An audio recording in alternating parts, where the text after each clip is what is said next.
हमरों के दर्शन करा दिए आमा, 52 बीघा तालाब पर घुमा दिए आमा।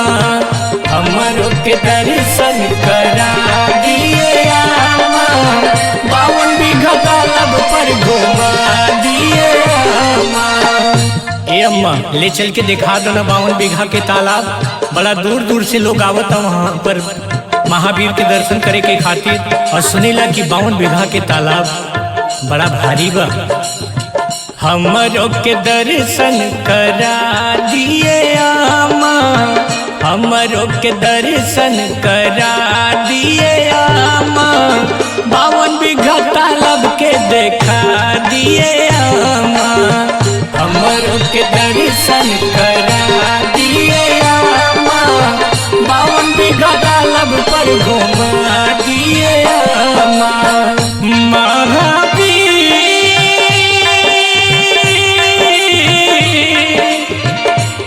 बिना बहु हनुमाना, अरे महावीर बिना बहु हनुमाना, राम जासु जस आप बखाना। महावीर बिन हनुमाना, राम जासु जस आप बखाना। औरतिया कहता कि अम्मा इतना तो से हम रिक्वेस्ट करता नहीं, लेकिन तू हमरा के दर्शन खातिर ना लेके चलत बाड़ू। औरतिया कहता का आधी आधी रतिया के सपना में आवेले, आके हमारा प्रभु जी जगावेले, आके प्रभु जी हमरा के जगावेले, आके प्रभु जी हमरा के जगावेले।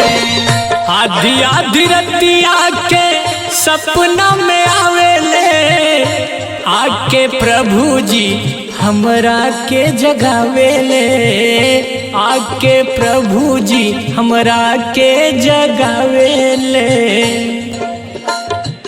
आधी आधी रतिया के सपना में आवेले, आके हमरा के प्रभु जी जगावेले, आके प्रभु जी हमरा के जगावेले, आके प्रभु जी हमरा के जगावेले।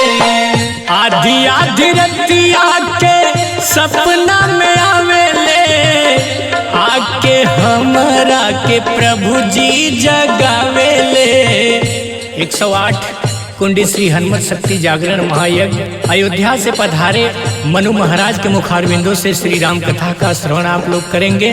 बबुआ के रहल बचपन में के यार माँ, महावीर के दर्शन करा दिए आमा, महावीर के दर्शन करा दिए आमा। 52 बीघा तालाब पर घुमा दिए आमा, 52 बीघा तालाब पर घुमा दिए आमा। विश्वनाथ ममा अरे नाथ पुरारी, त्रिभुवन महिमा विदित तुम्हारी।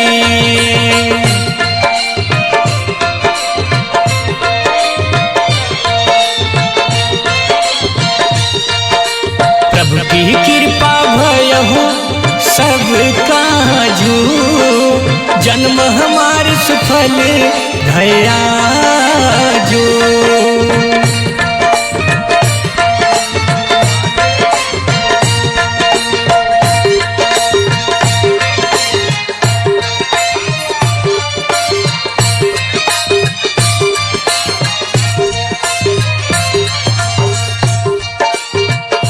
देवी पूज पद कमल तुम्हारे, सुर नर मुनि सब होए सुखारे। महावीर बिना वौ हनुमाना, राम जासु जस आप बखाना। होता हुआ यज्ञ और होता पूजा पाठ हो, ले चल दर्शन कराव अम्मा जी आज हो, ले चला दर्शन करावा अम्मा जी आज हो, ले चला दर्शन करावा अम्मा जी आज हो।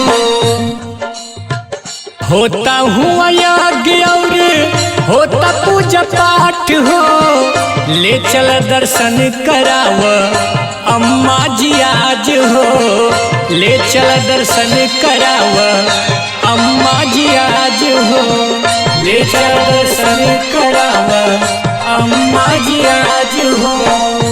लेडू चढ़ाइब बाटे इहे यार माँ, ना ले चलबू अम्मा। लेडू चढ़ाइब बाटे इहे यार माँ, हमरो के दर्शन करा दिए अम्मा, हमरो के दर्शन करा दिए अम्मा, हमरो के दर्शन करा दिए अम्मा, हमरो के दर्शन करा दिए अम्मा।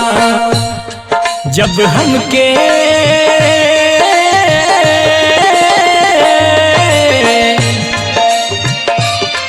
जब हमके नाले चलबू साथे ये हो अम्मा, अकेले चल जाई। जब हमके नाले चलबू संगे हो अम्मा, अकेले हम चल जाई। महावीर के दर्शन करे हो अम्मा, अकेले चली जाई। हमरो के दर्शन करा दिए अम्मा, महावीर के दर्शन करा दिए अम्मा, हमरो के दर्शन करा दिए अम्मा, 52 बीघा तालाब पर घुमा दिए अम्मा। राम सरिस बर दुल्हन सीता, समधि दशरथ जनक पुनीता। अनिल भैया अमित भैया करे गुणगान हो, आशीष लहरी करत बाटे गुणगान हो, आशीष लहरी करत बाटे गुणगान हो, आशीष लहरी करत बाटे गुणगान हो। नकुल मिश्रा आशीष लहरी करे गुणगान हो, महावीर हनुमत के दरबार हो, महावीर हनुमत के दरबार हो, महावीर हनुमत के दरबार हो। पवन तनय संकट हरन मंगल मूर्ति रूप, राम लखन सीता सहित हृदय बसं सुरभूप। चल के दर्शन करा दिए अम्मा, 52 बीघा तालाब पर घुमा दिए अम्मा, 52 बीघा तालाब पर घुमा दिए अम्मा, महावीर के दर्शन करा दिए अम्मा, महावीर के दर्शन करा दिए अम्मा, महावीर के दर्शन करा दिए अम्मा, महावीर के दर्शन करा दिए अम्मा, महावीर के दर्शन करा दिए अम्मा। करा दी ना अम्मा।